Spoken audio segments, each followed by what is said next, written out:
Yo, what's going on, snipers, and welcome back to our Detroit Red Wings franchise mode here in NHL 21. So in last episode we had free agency and we started up the season simulation, and as you can see so far we've kind of had a weird record going 19, 14, and 7. It was a better last month that we just had, but we are kind of off to a little bit of a weird start.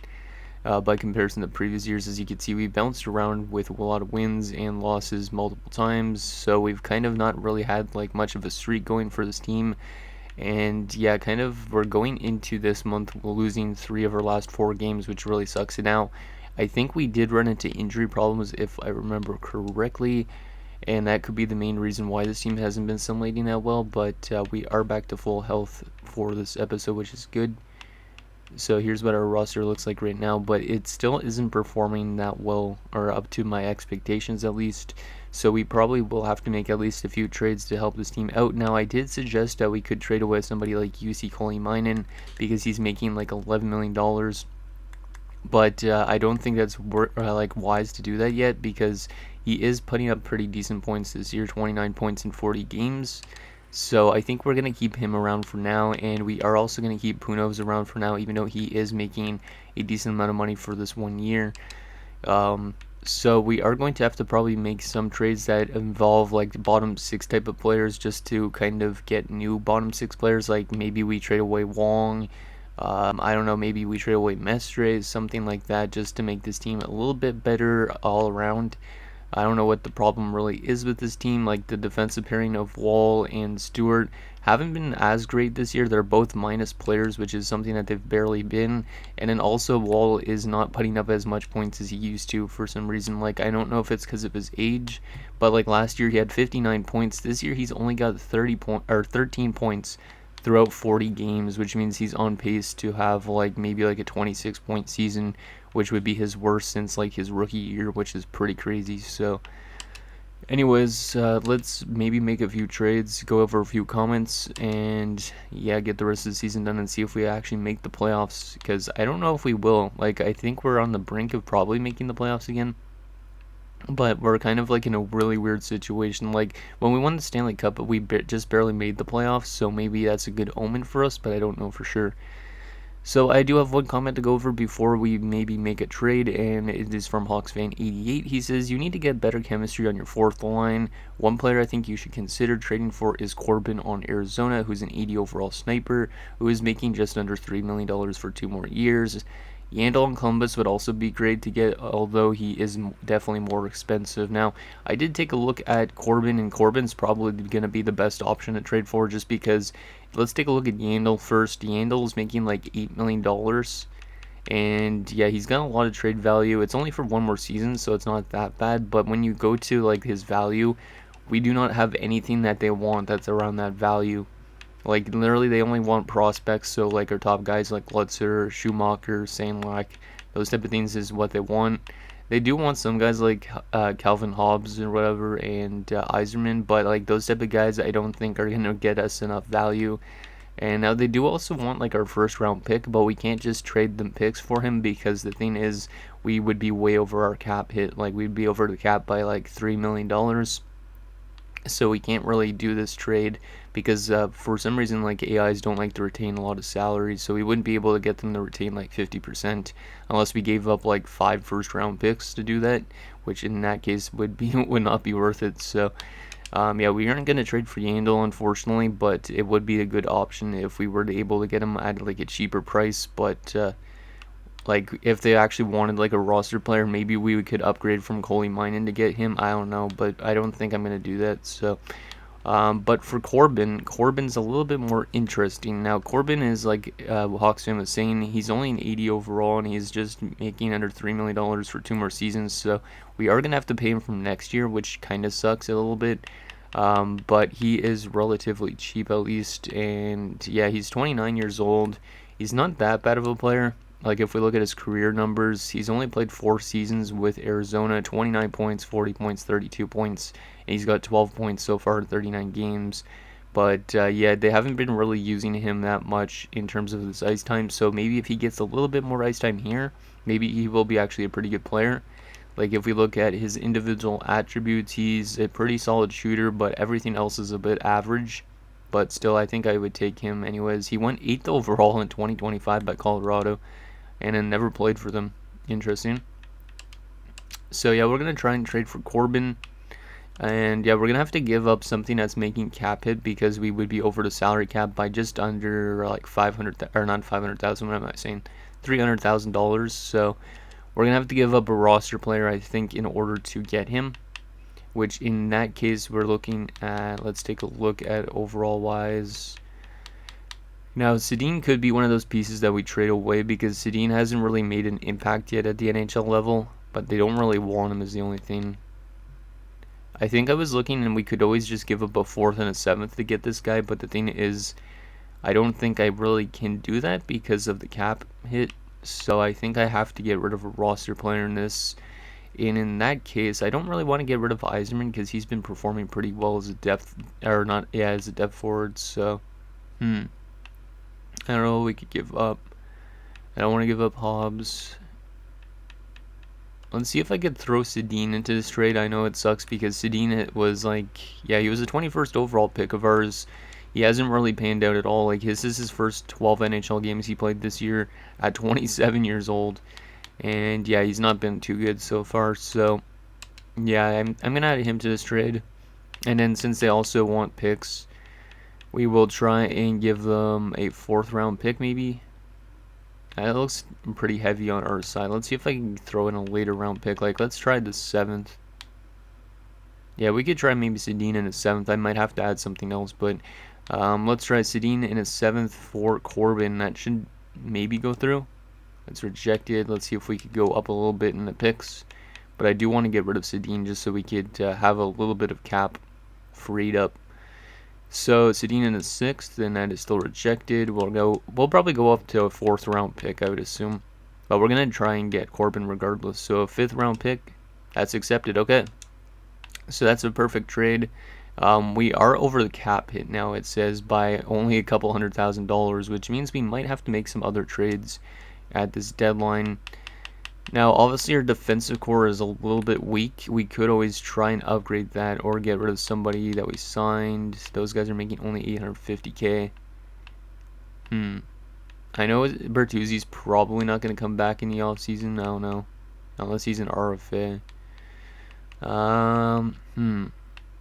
What could we do to make this team a little bit even better? Because I don't know if I'll have too much cap in the NHL. Like, I could try adjusting the lines and not having to send anybody down. But if I have to send somebody down that I don't want to send down, then we might have to make trades in order to keep the team the way it is. So, let's see, where did they put him? Oh, no, they have him in the NHL. Okay, that's good. So, we could take, I think I'm going to take Timothy Acker out of lineup. He's not been that great. And yeah, we'll just use him as a depth option for now.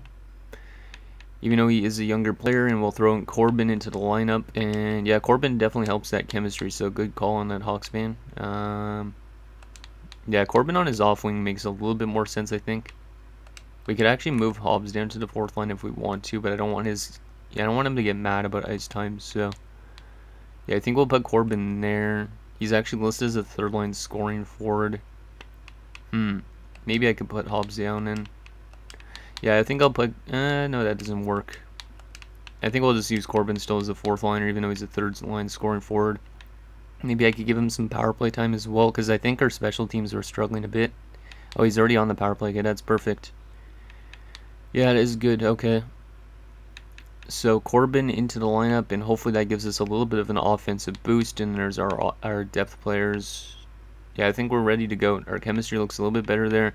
The defensive pairing, I just still don't like the -3 boost. Like, I don't know if that's actually affecting our team or not. But it's like literally the best thing we could do unless we were to trade away Bertuzzi, which maybe we do at the deadline. I don't actually hate that idea. I didn't think about that. He is not liking his ice time. Yeah, maybe we trade Bertuzzi and upgrade him on that defensive pairing. Because right now we have 2 defensive defensemen. Yeah, 2 defensive defensemen. So if we picked up a 2-way for here, or like a offensive defenseman, not that we really need an offensive defenseman on our top 6, I think that could help that chemistry a little bit. And then we got Punos and Stevenson. That's good. Okay. Yeah, we're good to go. I think we might trade Bertuzzi at the deadline. just because he does take a lot of penalty minutes as well, so we might have to scratch him in terms of the playoffs. We could always try and run with one of those other guys we signed, but they're both defensive defensemen as well, I think, so it won't really help. But yeah, let's go up to the trade deadline, and I think we might try and trade Bertuzzi if we see a defenseman out there that could help us out. It depends on how we play this month, though. So let's go to the 31st, see if we have a better month, and we start off with a loss, but then bounce back with a win. Yeah, now we're going back and forth between wins and losses.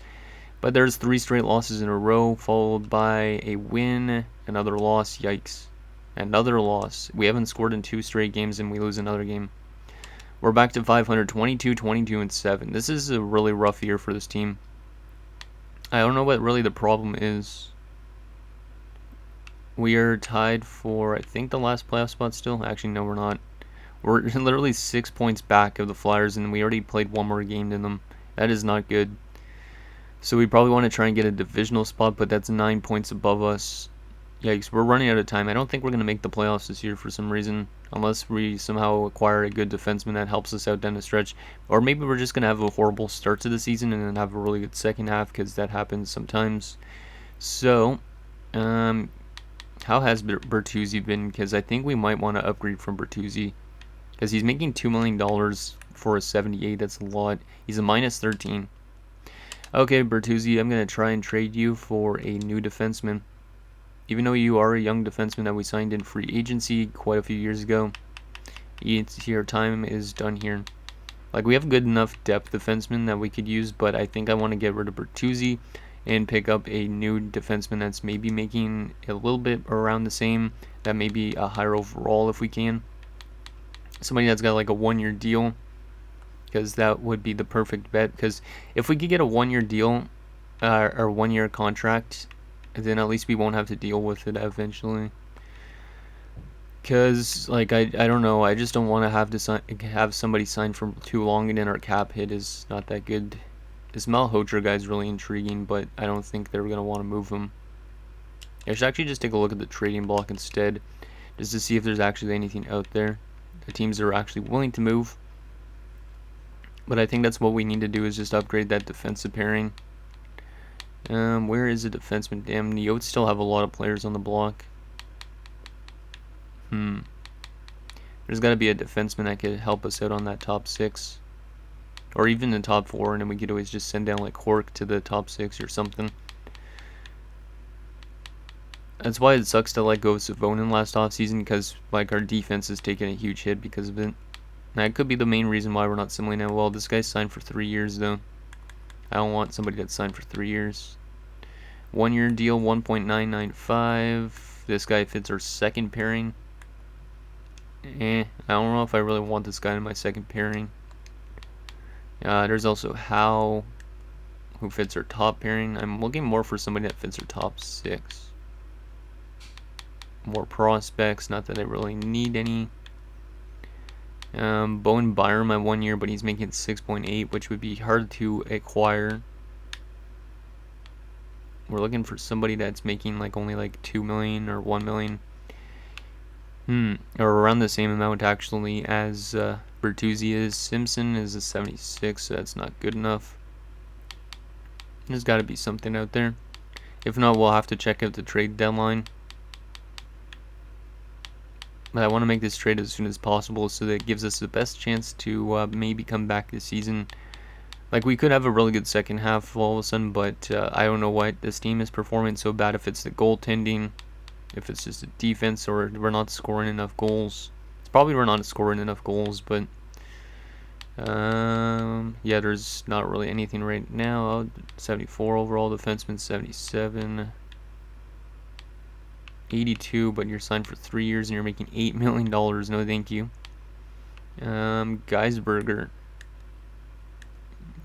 has horrible defensive awareness. Penner fits our defensive pairing 1 and our penalty kill. Penner might not be a bad option. Yeah, Penner might be the best option so far, but that's not really much of an upgrade though, to be honest. Like, this guy is a +6 in Vancouver, but then again, Vancouver is probably a way better team than us. Yeah, I don't think this guy's been that good. Like, he was a -42 last year in Toronto, so I don't know if I want to take a risk on that. Because if he's worse defensively than Bertuzzi, then that's not good. Then we didn't upgrade our position at all if I do that. Mikko Kakinen, I know I've seen him win Stanley Cups. He's a plus 30 in Winnipeg. Jeez. I mean, Winnipeg's probably like one of the top teams in the league, though, so I don't think oh, he does fit our defensive pairing 3. I don't know why they want to get rid of him, though. How is Winnipeg doing this year? Let's see. They are 30, 20, and 2, so they've been pretty solid. But I don't think we're going to be able to acquire Kakinen. So I'm going to wait till the trade deadline to make a trade for a defenseman, I think, for top 6. But hopefully this team can bounce back from that month. Let's maybe make some line adjustments. So this episode might be a little bit long. But let's swap Garrison to Kaiser, maybe. No, that doesn't work. How has Powell been? He's been picking it up a little bit, it looks like, which is good. I'll move Coley Minus to the wing just because Hobbs is the better face-off man. And yeah, I think the rest of it is fine. Wong is still dropping off because of ice time. Oh, Wong, why do you have to be like that?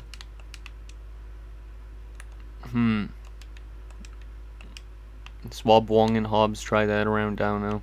I don't really like putting Hobbs on the 4th line, but if it makes Wong a little bit more happy, so be it, because I think Hobbs is getting penalty kill time, if I'm not mistaken. Like, penalty kill wise, yeah, Hobbs is getting first line PK, so he should be okay being a 4th liner.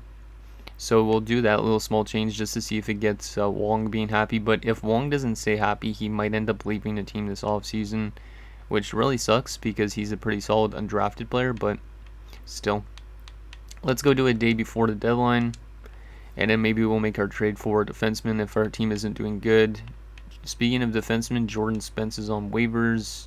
No, thank you. Not that good of a player. We've won 2 in a row to start this month. That's a good sign. We win again. Okay, we've won 5 straight games to win this month. Okay, maybe we are having a strong second half. De Kaiser was never injured. But yeah, we're having a strong second half so far. It looks like we're 29, 24, and 9. We still need to win a lot of games if we want to make the playoffs. But 67 points, which puts us 5 points back at the Canadiens for the last playoff spot in our division. And we are pretty much tied for the last wildcard spot with the same amount of games played. But we have less wins, so we would be bounced out because of that. But if we keep winning, we could make the playoffs, which is a good sign. I do think we need to still trade for a defenseman over Bertuzzi, though, because I think Bertuzzi's not been that good. And we do need to get rid of this -3, especially for the playoffs. Like, yeah, -1 for Stapleton only, and then a -12 for Bertuzzi. Yeah, I think I got to get rid of Bertuzzi. So that's what we're going to probably do. So maybe let's go find trade and see if we could get any offers thrown at us for Bertuzzi. But we'll go into the trade deadline trying to ship out Bertuzzi for another defenseman that's making around the same amount of money that fits our system better. A 7th round pick you're only willing to give me for Bertuzzi? Damn, Bertuzzi's got too low value. We might not be able to just do Bertuzzi for a person straight up. We have to probably do Bertuzzi and a pick, is what I'm thinking. Okay, let's get into this trade deadline, so let's advance one more day. We got this game against San Jose, and we're going to win an OT, which is nice. So let's go in as a buyer, or actually conservative buyer, I think. Just because of the way we are right now situated in terms of the standings. Okay, so we need to trade for a defenseman. Why is it putting Wall and stuff on the block? I'm not going to trade any of those guys. Keep telling yourself that, AI. Let's go to available, and let's go by each team. See if we can find a defenseman. And there's got to be some defender out there. Thomas Harley's not really much of an upgrade. He's making a little bit more than... yeah, he's a 74 overall. Never mind.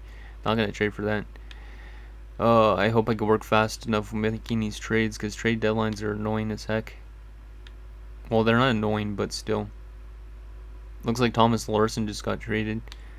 Fragone. We're looking for somebody that's making not a lot of money, because I don't have the cap hit to trade for somebody that's making a lot. There was that guy in Vancouver that we're looking at. I think. Emil Vero is what overall now? Jeez, this trade deadline thing moves too quick. And I also hate how it interrupts you. Let's keep going through this. Axel Anderson. Rayom, who was a defenseman for us like last year, I think. Regier. Maybe Regier? They want a goalie prospect. Let's just take a look at what Regier looks like. Regier fits our second pairing and penalty kills, so that might be good enough for me. And how much is he making? 1.4, so he's making less than Bertuzzi. They want goalie prospects, which is interesting, so we might be able to throw in a random goalie prospect if we have one. But we are going to throw in Bertuzzi first and foremost. I'm going to see if we can just do Bertuzzi for Regier straight up, and that's rejected, so I'm going to have to add some stuff, which I'm okay with. Do we have any goalie prospects that they like? No, not really. Let's just go skater, matching, block. They only have interest in Stewart and Biggs and none of our goalies, so we can add in a pick, which in this case I will try and throw in our 7th round pick. So Bertuzzi in a 7th for Regier, and that's accepted. Okay. So there's our trade that we're going to make, our only small trade, which is just getting rid of Bertuzzi, who immediately goes on the block for Nashville, which is kind of funny, but I had to trade him away. I think he wasn't doing that good, and he's also making a higher cap hit. We get a younger defenseman, I think, that will help out our defensive core maybe a little bit in terms of chemistry. Let's take a look again. Yeah, I think Regier will make us stronger. He's actually a little bit older, but he's making less money, and he's making the same amount of term, same overall as well, so it doesn't really upgrade the defensive core a bit, but it does give us somebody that fits on our second pairing better. And then we could probably move somebody like Quirk down. Yeah, Quirk down. We could always move Stewart down to the top 4. We could change around a lot of stuff with our defensive core. Maybe I'll still look for another defenseman just in case, though. Yakupov, our former defenseman. Korea. He's a two-way defender. He might have been a little bit of a better option. Let me take a look at Korea. Emilio Korea might fit our top pairing. He's a two-way defenseman, which is something we don't have. Do I trade another defenseman on our core or in our depth system? I might do that. Let's see. I want to keep Regier now that I just traded for him, I think. Obviously, Stapleton stays. Quirk has, like, no value. How has Quirk been this year, though? He's a plus 13, so that's pretty good. We could always trade away, like, Jovanovski, who's in the AHL, I think. Yeah, I think I'll trade Jovanovski and see if that works. So Jovanovski for Korea, that's rejected. What else do they have interested in this team? They have interested in pretty much every single roster player of ours. I'm not giving up any of those prospects, not giving up Corbin, who we just traded for. I could give up a pick for next year. Let's throw in a 7th for next year. Jovanovski in a 7th for Korea. That is accepted. Let's do that deal. So yeah, we're upgrading our defensive core a bit, just getting a lot of random mixed players and getting rid of some of those players we signed last offseason, but I think it will help out our team a little bit. So those are the trades we're going to make, and hopefully that helps us out. And yeah, we're going to have to adjust our lineup and simulate the rest of the regular season. Let's stop the simulation. And I do not want this guy on waivers, even though he looks pretty solid, actually. This is a pretty good player. I don't know where I would slot him in is the problem. It does fit our top 6 as well, but I don't think I would be able to slot this guy into our lineup. That's not too bad. But I'm not going to claim him just because I don't want to be a douche and claim people on waivers. I don't like doing that really that often. Okay, so let's go to our edit lines here quickly. And yeah, let's go to something like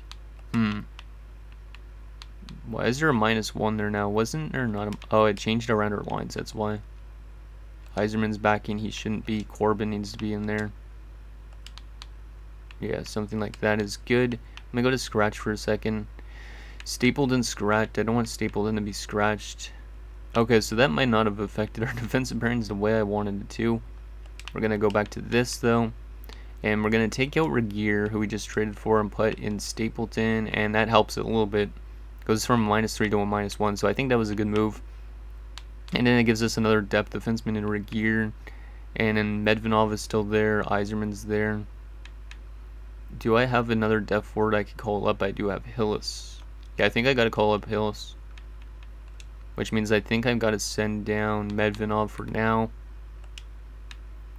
And then, yeah, we'll call up Hillis. But we do have an abundance of players in the system, like even Timothy Acker now, who once got sent down, that could help us out if we need it in the playoffs.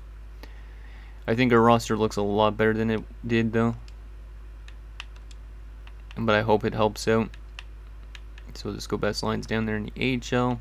Just make sure we're set up right here, which is good.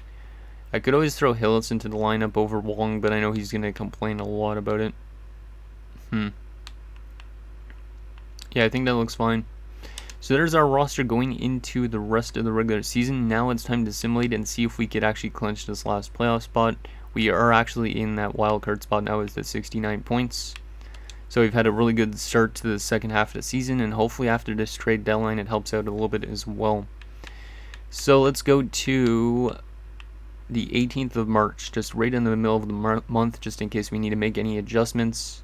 And we start off with a couple losses, which is not good. So yeah, we might end up missing the playoffs because of those losses, who knows. But we're bouncing back with a couple wins as well. We're 33-30-9. If we literally just barely make the playoffs, there's a chance we could be a cheese team, but there's also a chance we could get swept in the first round. We're 2 points back of the last wildcard spot that the Flyers have, so games against like the Flyers are going to be crucial. We could still catch up to the Canadians, but it's going to be probably pretty tough because we only have 10 games left. So yeah, the Flyers and the Caps, we're going to probably get a wildcard spot in the playoffs if we get there. Caden Matthews is still over point per game miraculously. Let's continue to simulate, even though we've been kind of dropping the ball lately, because if we miss the playoffs, then we miss the playoffs. There's nothing we could do about that. Let's go to the 28th. Come on, boys. There's a loss again, another loss. 7-0 win and then another loss. I don't think we're going to make the playoffs. 77 points. Last wildcard spot has 81 points, but the Flyers also have 81 points. Let's make some quick adjustments. What do we want to do? Throw Hillis into the lineup because Hillis is good. Wong is actually putting up a decent amount of points, 20 points. I'm going to change Corbin and Wong around. I don't even really know what to do in terms of our lineup. Even though there's minus chemistry boost, we're going to try some random rapid adjustments. Actually, let's try that for something different. And I don't even know what I'm doing for these line changes, but hopefully it helps us out. Anything that could get this team going. Let's go like that. Move Wall and Stewart down to the top 4. Yeah, we'll do something like that, I guess. No, I'm not doing that. And Punovs has been horrendous. Yeah, Punovs is the main reason probably we're not in the playoffs. He's got an .899 save percentage. Stevenson's been way better as backup. So yeah, definitely Punovs is gone this offseason.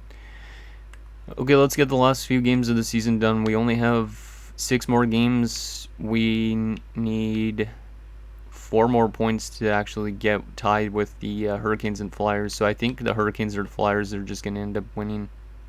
But if we can win every single game down the stretch, we will make the playoffs. I think we can. But we need the other teams to lose games as well. So let's get these 2 games done. Buffalo and New Jersey. We lose them both. We are not going to be in the playoffs. I'm pretty sure that clinches it for us not to make the playoffs. We just got passed by the Sens as well. 78 points. We got 4 games left, which means a maximum of 8 more points, which means a maximum of 86 points, which means we could still technically make it in, but we need to win every single game. The Sens and then the Hurricanes and the Caps, or not the Caps, the Hurricanes and the Flyers technically need to lose every single game if we want to make the playoffs. So this is going to be the first time we've missed the playoffs in a long time. At least we didn't give up our first round pick, I don't think, this year, right? So, this team, very streaky season. We're going to win every single game except for 2. And yep, we missed the playoffs. 82 points. We finished 36, 36, and 10. I don't even know what the problem was with this team. We won the Cup a few years ago, and this year, for some reason, we missed the playoffs by the stretch of 7 points. I mean, it gives us a good opportunity to get a good prospect. But, man, that is rough for us to miss the playoffs. Because, like I said, I don't think we've missed the playoffs in quite a long time. So, But let's take a look at, I guess, the final player stats for the season as well as the standings. I think we'll assimilate up to the draft lottery and all that stuff already as well, even though this episode is around 30 minutes, just because we need to kind of know where we're drafting for next episode. But yeah, the Rangers and the Sabres both had incredible seasons, so one of them is probably going to win the Stanley Cup this year. But let's take a look at our player stats. I don't know if we made the right moves at the deadline, but our team just did not win. It's pretty annoying. So Caden Matthews had a pretty solid season.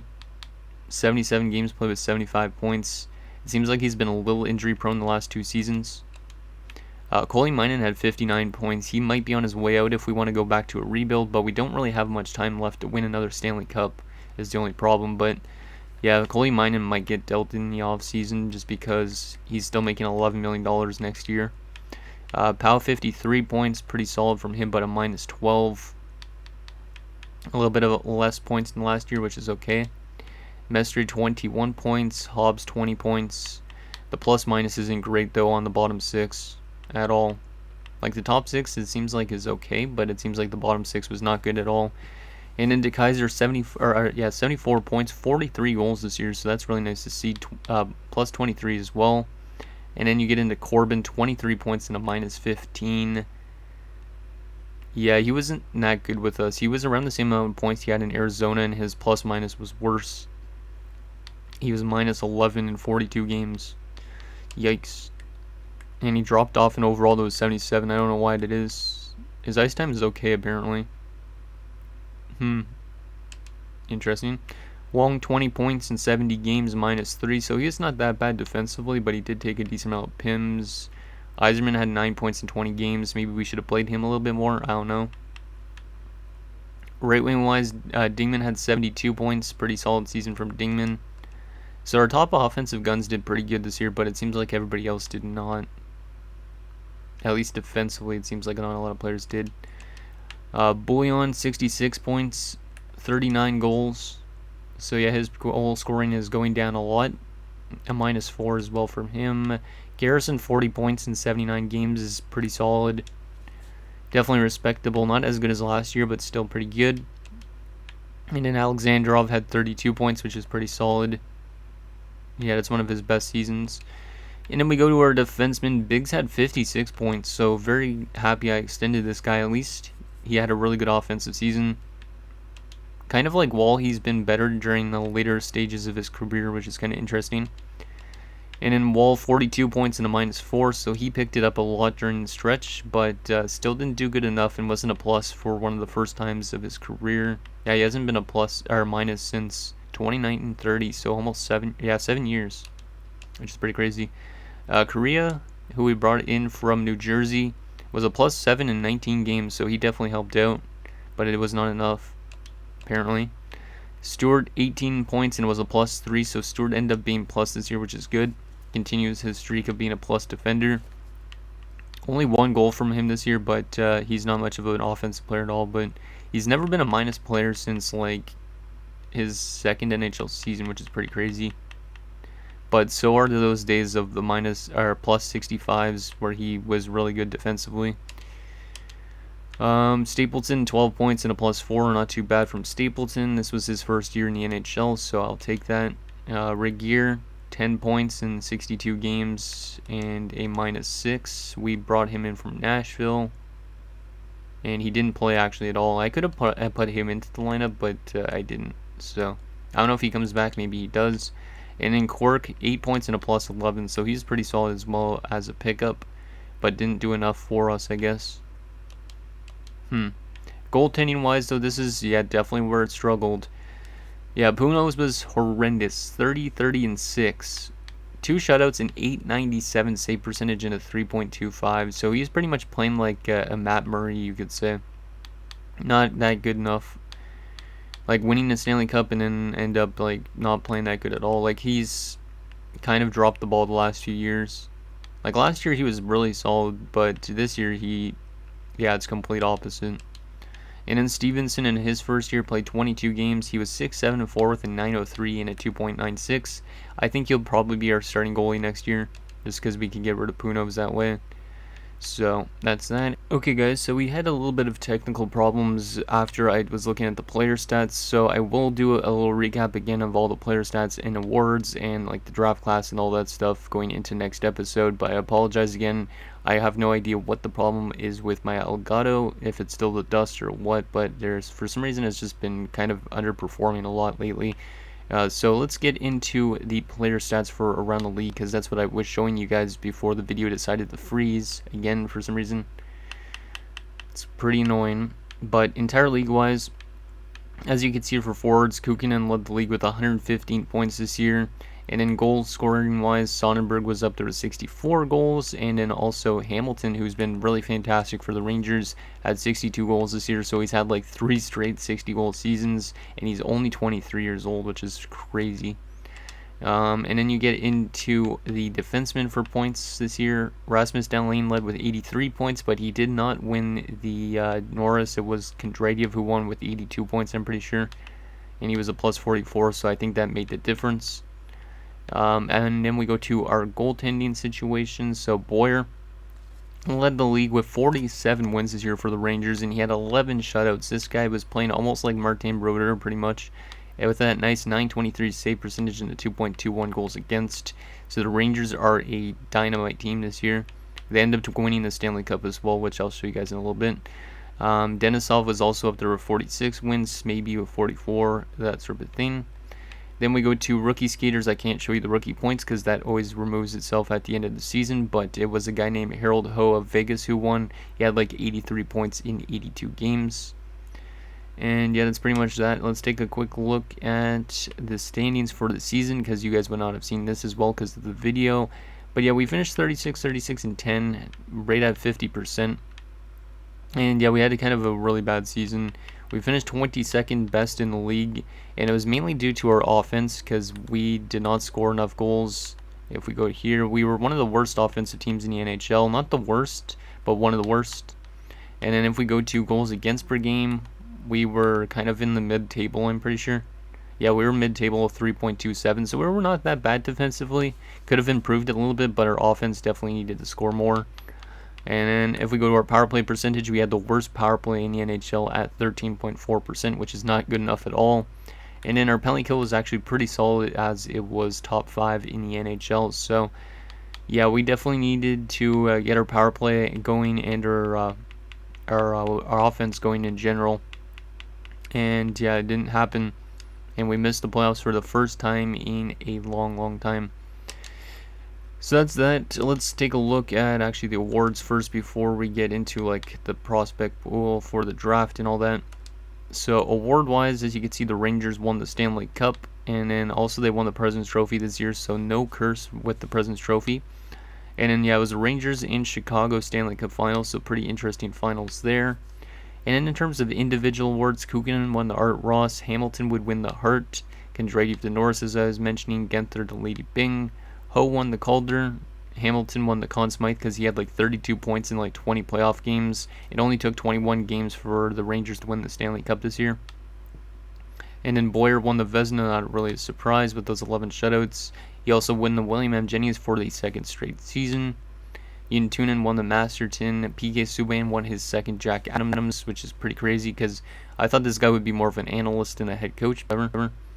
And then Ricci won the Selke, Kukkonen won the Lindsay, and Sonnenberg won the Maurice Richard, just beating out Hamilton by like 2 goals.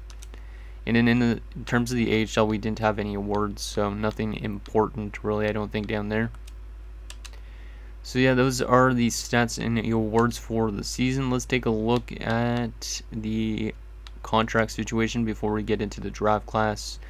So these are the contracts that are up for renewal. As you can see, Wall dropped down to an 83.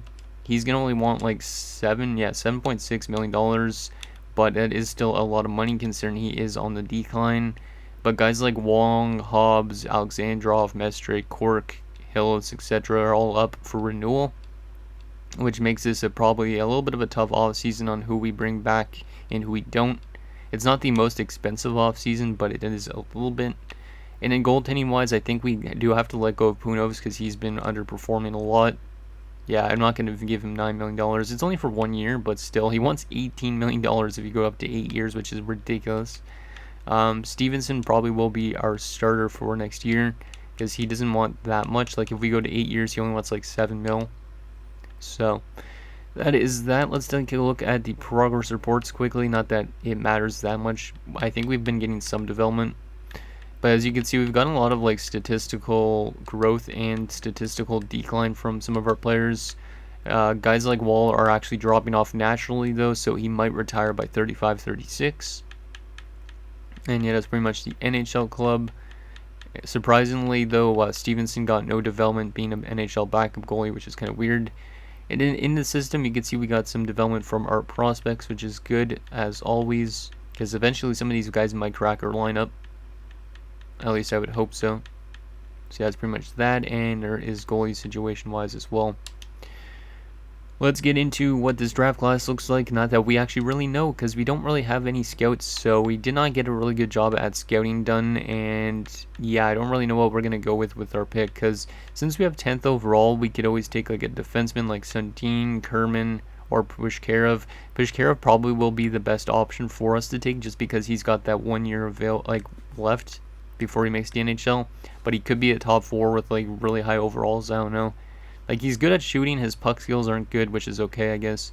His senses are decent. His skating's not that good, but his physical's really good, and his defense is pretty solid. So this guy might be like an Alexander Romanov type of a player, I would assume. I could be wrong with that, but that might be something we want to take. I would prefer almost more of a forward, because we do need a forward, so we could always try and move up in the draft, but I don't really know if we'll be able to. Like, we could always just give up our first round pick and Coley Minen just to move up to number 1, but I don't know if this guy's worth it or not. Like, I don't know if this guy's a franchise player, an elite player, or what. And then there's a couple of snipers also in the top 5, so we could try and move into the top 5, but it might be pretty tough to do so, considering we only got the 10th overall pick, but who knows. So that is that, and I think that's pretty much all I needed to show you guys. Actually, I'll show you guys quickly the Stanley Cup winning Rangers team, just for something extra. I apologize about the video glitches that I've been having lately. I honestly have no idea what the problem is, because I never had any problems with my older Elgato's, so. But as you can see, Kotkaniemi had 21 points for them. Strome was there, Sillinger was there, Biggs, which it could be the brother of our Biggs that's on our team, and Ryder Korzak was there. And then, yeah, Hamilton's a freak of nature, this dude. My God. And in his playoff career as well, he's had 66 points in the last 56 playoff games. Absolutely nuts. Like, this guy's playing like Kucherov to an extent. And then Roddy's up there as well. Fair, Zajac, DeBrincat, Hickey, Malhotra. And then defensively, this is what their defense looks like. Rask, Punovs, Lambos, Brant Clark, Puck, Slidechuck, and Generous.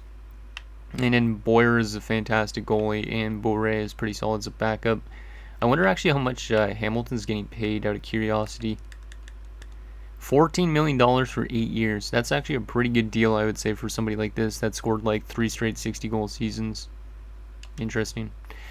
So anyways, guys, that's going to do it for this episode of our Detroit Red Wings franchise mode. So it sucks that we didn't make the playoffs, because it's been a long time since we've missed it. But hopefully we could get back to winning next season. If not, I might end this series a little bit earlier than normal, just because I was going to do all 25 years. But if we're going to end up missing the playoffs for like the last 5 years, it's not going to be as interesting.